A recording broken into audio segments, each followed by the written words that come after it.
Hello everyone, welcome to the Hylian Gamescast, episode 61 to celebrate Ocarina of Time's 20th anniversary in Japan. We are going to go through some of our favorite facts from the game. Some of these come from the website The Gamer, who have 20 crazy things you didn't know about Ocarina of Time, but I think most of us that are Zelda fans knew all of these, but the one that I picked from here that I really liked is from the beta of Ocarina of Time, where they say the game almost had a jump button. They have written, if you've played any of the 3D Legend of Zelda releases, then you're familiar with the auto jump mechanic. The ability allows Link to hop across gaps and leap up towards ledges automatically. What you may not know is that the auto jump mechanic actually came much later in Ocarina of Time's development. In fact, developers never intended for the game to feature an auto jump in the first place. The original plan was to implement a jump button similar to what we'd already seen in the Super Mario Bros. Franchise.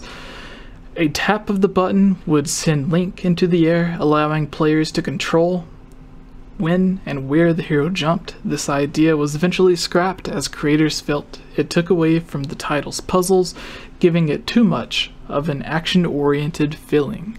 So we know that the jump button for Zelda games originally came in Zelda 2. So Ocarina of Time also began as sort of a Nintendo 64 reimagining or remake of Zelda 2, so I imagine that's where they pulled the jump button, and then they eventually just ended up scrapping the idea when they started making it more puzzle-based, because Zelda 2 was more of an action RPG game than puzzles. But yeah, I think it's would have made the game a lot different.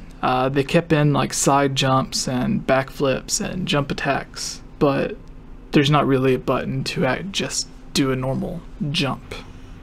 You usually have to like roll into an edge or run to an edge or something, and you'll do an auto jump. And the way that they have the auto jump and the roll jump has it spaced out for like the perfect distance to reach some spaces. So if they would have had it to where you had to like press the jump button as soon as you got to the edge to make those same distances, it would be very frustrating for a lot of players than just rolling and jumping and then grabbing at the very end of the jump.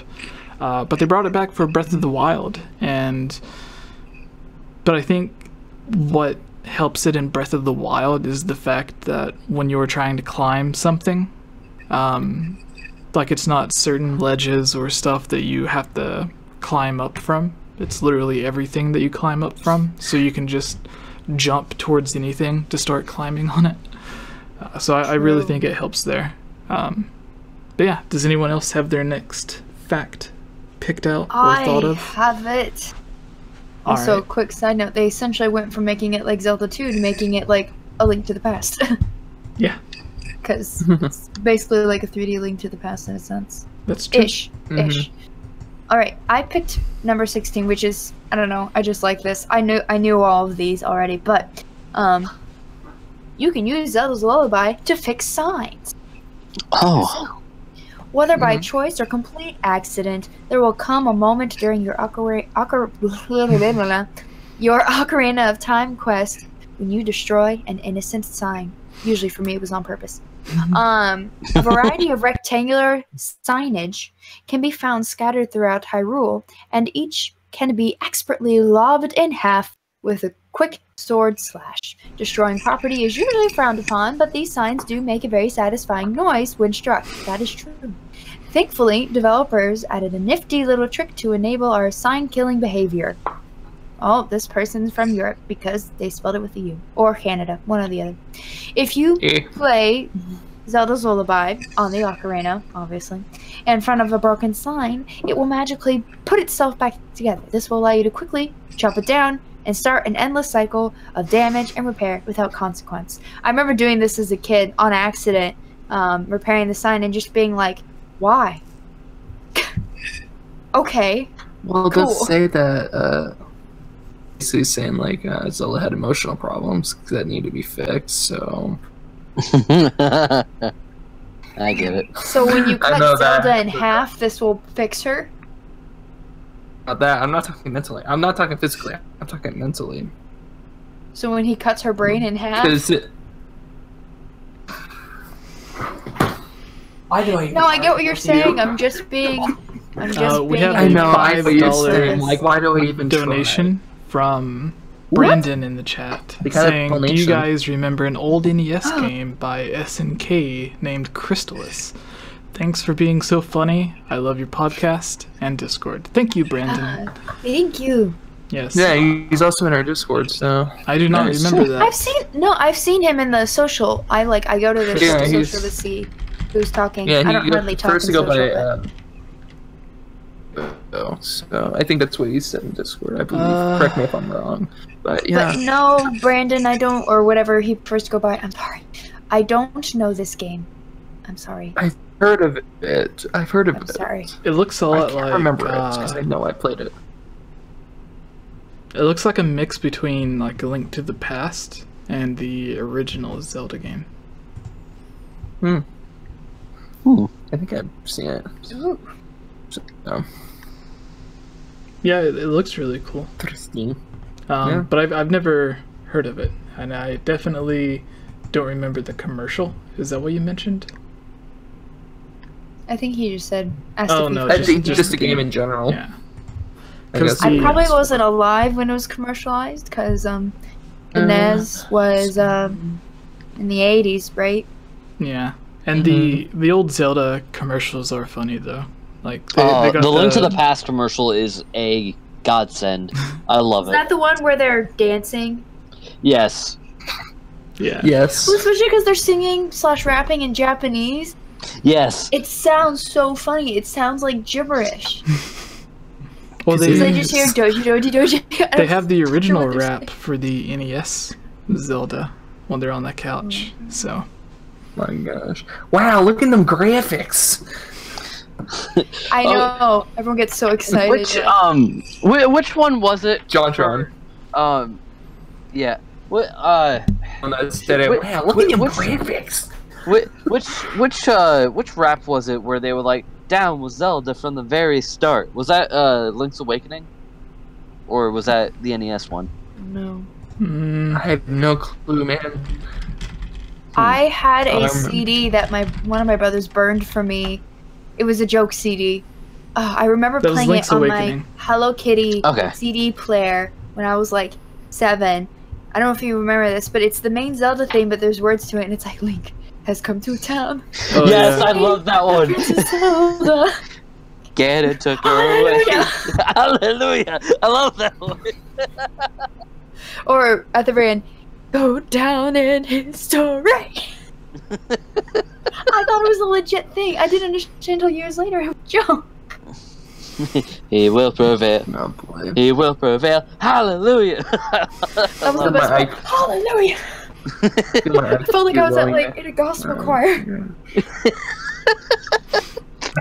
My IQ points lowering right now after hearing this. All right, Tevi, Jacob. I thought of a joke thinking about IQs. Sorry, it's a mean joke, so I probably shouldn't say. All right, Tevi or Jacob, do you guys have your Ocarina of Time fact picked Let's up? let the man, the myth, the legend, Heavy Bear go at this. He was Super Mario Kart champion of the world until he lost to Hey. We don't talk about that. I'm still very ashamed. Yes, we do. Okay, so the one I chose, number 6, you can drink a Poe. And this is something I just found out today. I knew about that. And let's see. You do. The Legend of Zelda Ocarina of Time is abundant with useful gadgets and weaponry. You'll find items like the hookshot, iron boots, and a boomerang. However, one of the most useful items you'll come across is common and fragile. Glass bottles are highly sought after in Link's Quest, and as they hold a variety of useful items and concoctions. They're also useful for capturing wandering Poe. Usually found in graveyards, these annoying spirits have a habit of pestering Link. Once defeated, you can use an empty bottle to scoop up the spirit, which can then be sold to a vendor later on.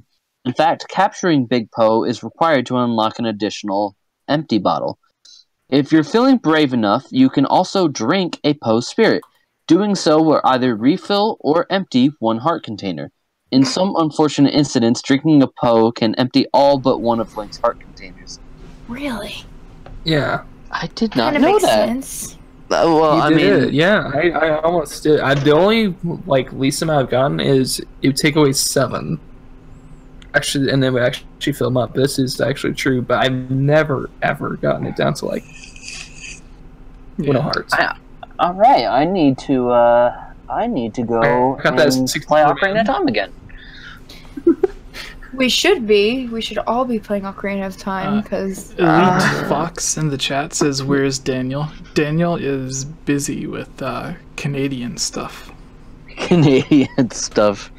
Okay, Canada. He's so busy with Canadian stuff. I accidentally said Canadian once and didn't catch myself, and I was like, I do that all the wait time. a minute. Or Norway is Norwegian, saying Norwegia, being like, wait a minute. That's not a okay, yeah.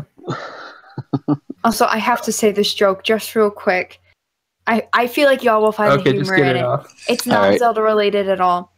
It sounds bad. It's usually this is a little too dark for my humor, but I laugh nonetheless. Because I've met people like this. If I wanted to kill myself, I'd climb up your ego and jump down to your IQ level.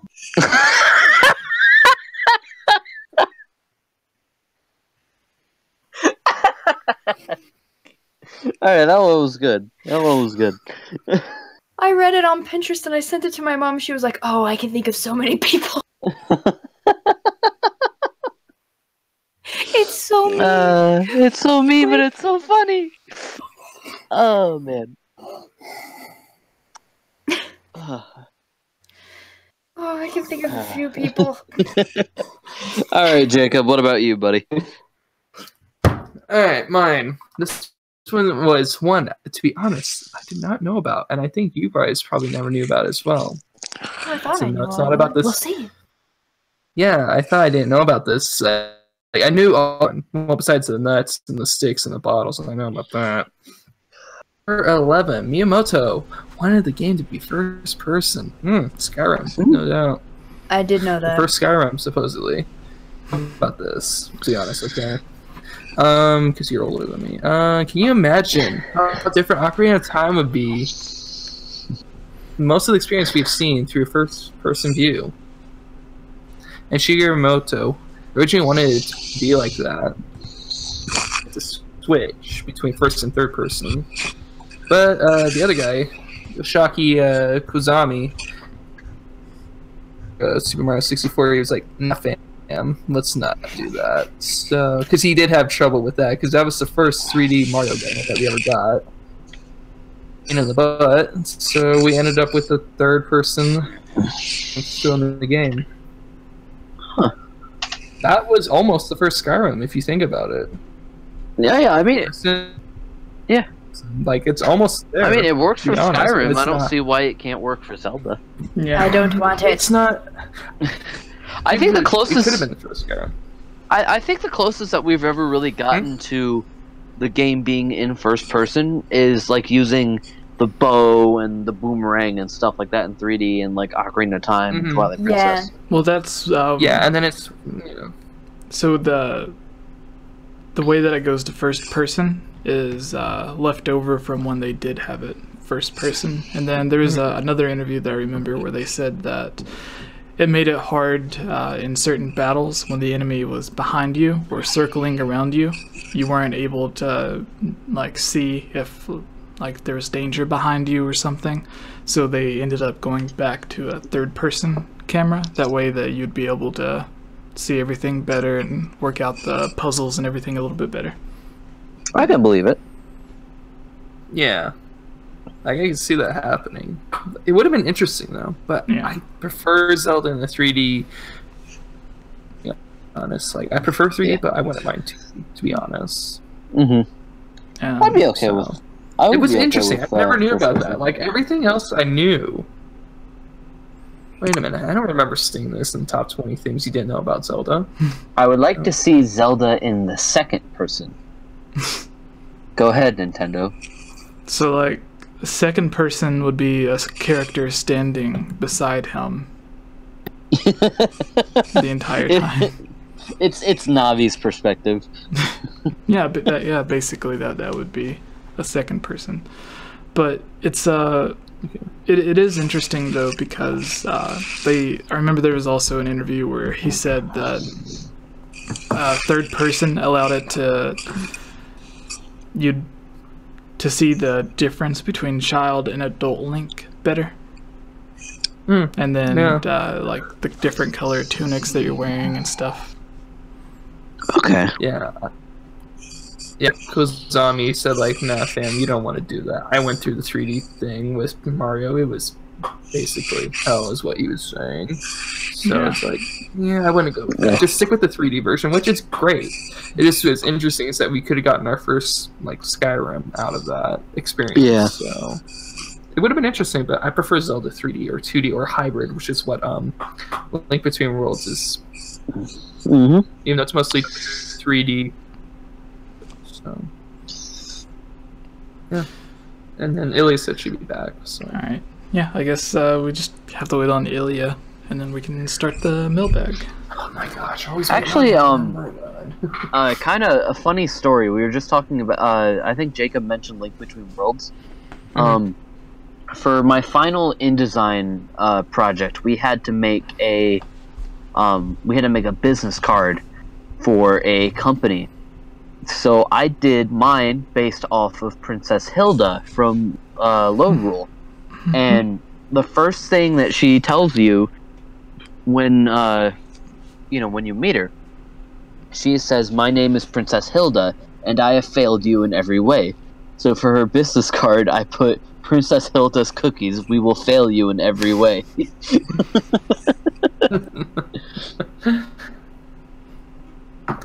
It's heavy.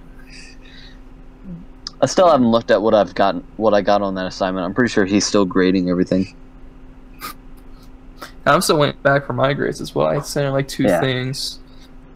Like, I actually did I sent one last week and then this week. So I actually did a few Zelda projects for school. My final project was a fight between Link and Ganondorf, and it looked like crap. I had a quiz I had to take. It was like a 15-point quiz. I got a 6 out of 15 on the first attempt. The next one I got 12 out of 15. So like that's my only attempt. That was my last attempt, so it made it worth it. So quizzes that do that. Alright, everyone that's in the chat, while we wait on Ilya to get back to start the Zelda mailbag, if you have a Zelda question, put it in the live chat, and then we will scroll through and pick out our favorites to answer. Yes, do it.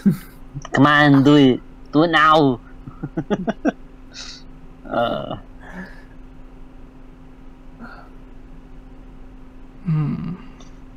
So, is there a particular character that you guys just cannot wait to play for Smash?